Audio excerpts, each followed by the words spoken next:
morning guys. Good morning. 11:40 kami ng umaga. Ay, hindi siguro namin. So, mag-prepare muna tayo guys kasi nga. Kasama tayo ng mga kawain bahay. Alam niyo naman sa mga nanay, diba? Kailangan lagi ang kakayan buko at ready to fight na. Tapos lang natin din yan. Or, wait lang. Bukayin lang natin ang air condenser sa talagang init-init. Tapos lang natin ganyan. Or, wait lang. Buhay muna natin ang aircon guys na talagang init-init.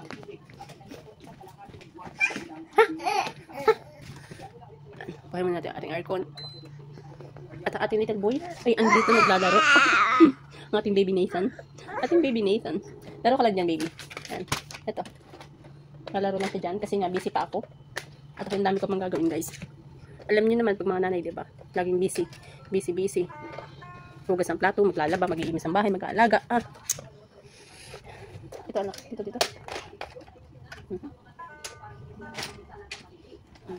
Dito ko siya nilalagay, guys, sa crib. Kasi nga, pag mga busy ba ako, pag maghuhugas ng plato. Kaya lang, ayan, gusto na sumama sa akin. Diyan muna siya dyan. Ayan. Diyan ka muna, Nathan. Diyan ka muna, baby. Maghuhugas si mama ng plato. Guys, yung aking kape, lumamig na siya.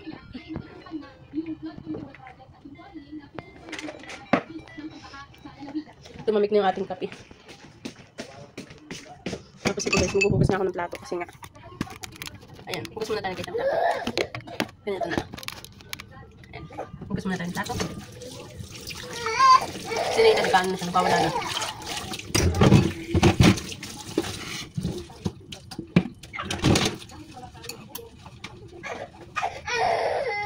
Oh, bakit po? Wait lang mama, tapusin ko lang itong paghuhugas. Sorry guys, may background tayo. Kasi background si Nathan. Ang hirap talaga guys, pag ito ay nanay, ano ba yun? Katulad yan, nag-iimis ka, tapos may batang umiiyak, gusto magpakarga. Diga? Tapos ang mangyayari niyan, iwanin na natin yung ating hugasan kasi kukunin natin yung bata. Tapos matitinggalan naman. Hoy! Alam, mama is finished na. Ayan, dito naman natin si Nathan. Iwanan ulit natin to, tapos kunin natin si Nathan.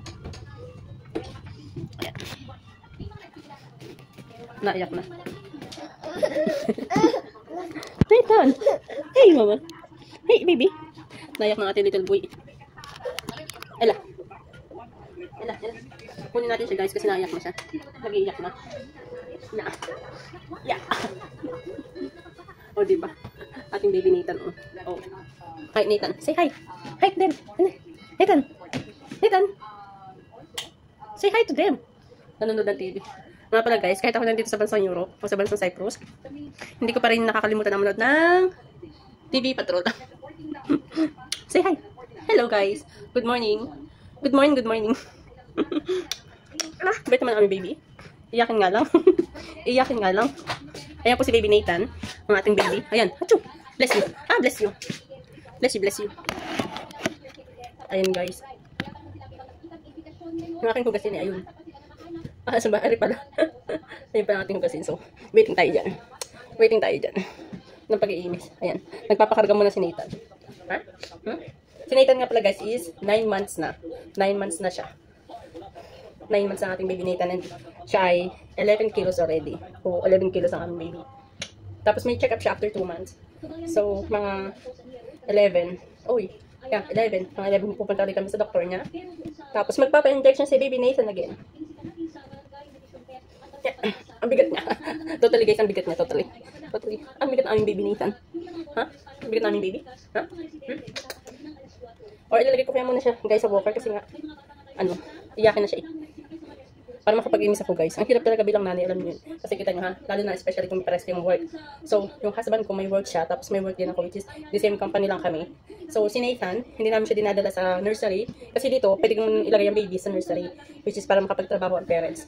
Pero dahil nga, ayaw namin nadalhin siya sa nursery, so we decided na halimhina na lang kami sa pag-aalaga. Which is guys, 5 days naman ng work namin. So, meron kaming 2 days off. So, ayun, meron kami 2 days off.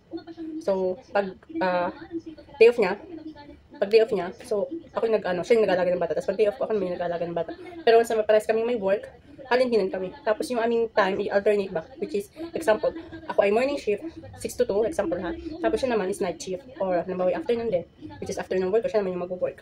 Ganun. Alternate lang kaming dalawa. Para malagaan namin si Baby Nathan. Say hi to them. Hello! Hello guys, hello! 9 months na siya, guys. 9 months ang ating Baby Nathan. 9 months na po ako.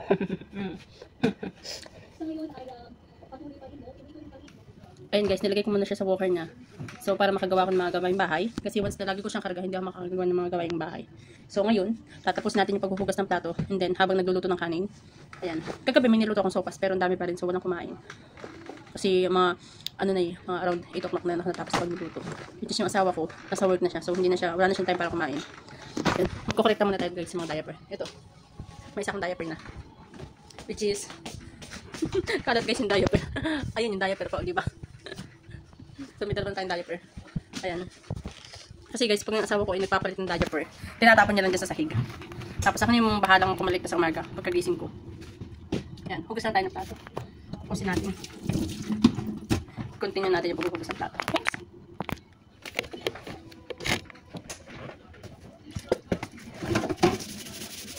Hugasan ng plato.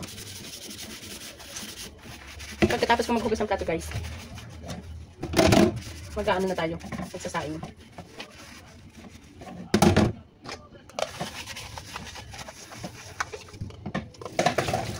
Tritan.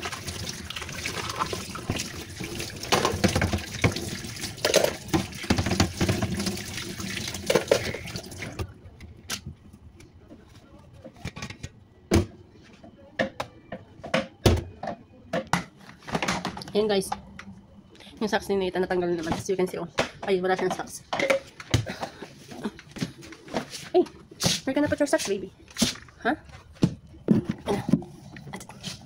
Natanggal yung kanyang medyas. Asan na?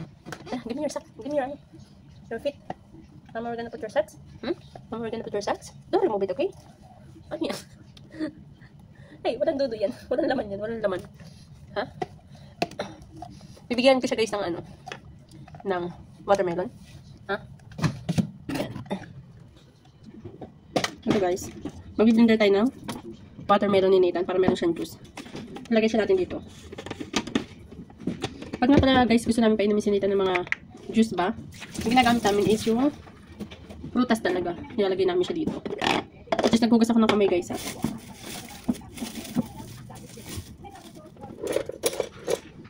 Nilalagay namin siya dito.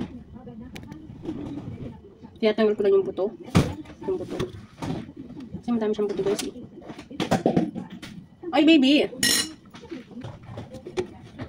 Tatanggalin natin yung buto guys ng pakwan. Tapos i-blender natin siya.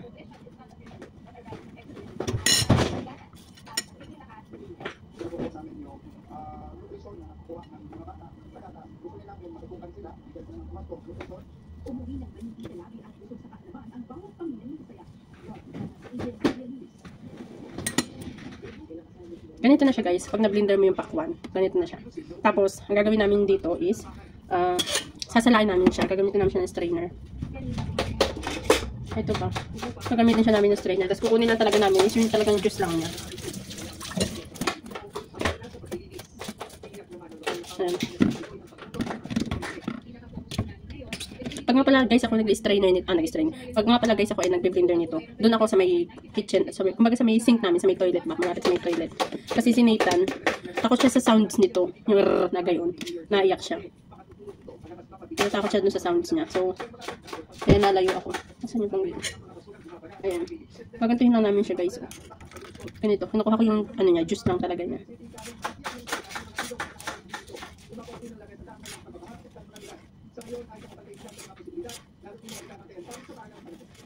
Kasi yan. Ubusin na natin guys yung laman nito. Ayan, ubos na siya guys. Dalawang beses natin siyang gaganituhin, strainer, para talagang juice lang yung lumabas, yung makuha natin. Ito guys, ito na lang yung matitira sa kanya. Ganito na lang siya, diba? Tapos lahat ng juice, andito na siya. So, ano natin ulit siya, strainer ulit natin siya ng another one. Tapos ito guys, itatapon lang natin siya kasi wala na siyang juice. Kumbaga parang ito na yung latak niya. Ganyan.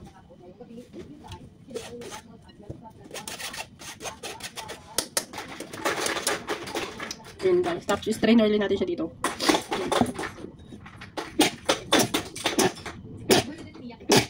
Sorry guys, hinaching na ako. Ayan. Strainer natin ulit siya dito.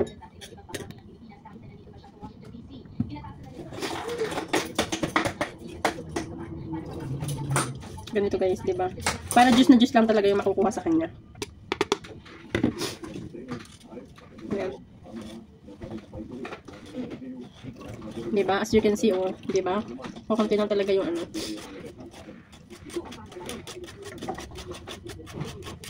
Halos wala na. Sobrang kunti na lang. Ito yung bibigyan natin kay Nathan para ito yung kanyang juice. Diba? Juice na talaga siya. Nalagyan siya natin siya dito guys. Kasi nga, ito yung gagawin niyang juice. Wait mama! Mama is coming na. Ayan. Pwede na ibigay Nate. Oh, ayan yung kanya. Diba? Oh. Gusto niya talagang watermelon eh. Oh? You like it? Paborito niya yung watermelon eh. You like mama? You like it? Huh? Hey. Ay, na-dead na siya guys. You like baby? Huh? You like it? Parang inaantok siya guys. You sleepy? Parang yung pacifier wala. Ayan. Kukontinue tayo man ang pagluto. Kasi natapos na tayo maghugas. So, may another hugasin na naman. Ayan. Ayan o. Another hugasin na naman. So, hugasin natin ito din after. May tira tayo. So, italagay natin ito sa fridge.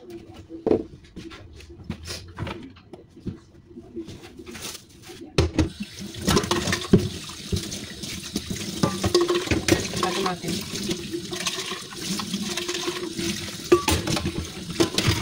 Tapos magluluto na tayo ng kanin.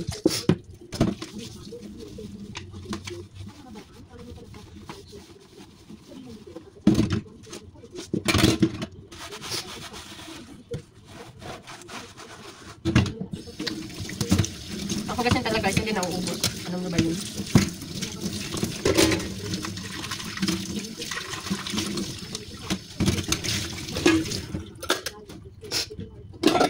Ayun guys, magsasaing na tayo. Which is ito lang naman yung aking kaldero na ginagamit dito.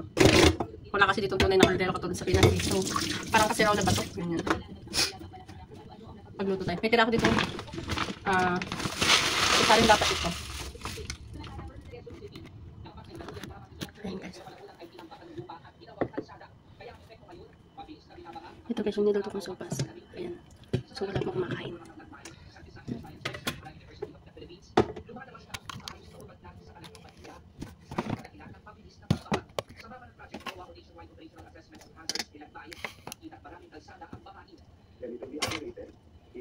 We let the infiltration of the water we put cement or asphalt with roads and make it into urban jungle made of concrete. We also take down trees in the forest that reduces the capacity of the so, hintayin lang natin yung maluto. Hintayin lang natin yung maluto then after that. Magluluto tayo ng itlog. Itlog na lang luluto natin. Magsasalang pala ako guys, labahin. Kasi marami na tayong labahin. So, bukas may trabaho na ako. So, pag umaga ako bukas, morning shift. Tapos yung asawa ko naman is 5 to 1. So, matatapos siya ng mga 1 o'clock in the night. Siya mag-stay kay Nathan. Until matapos ako.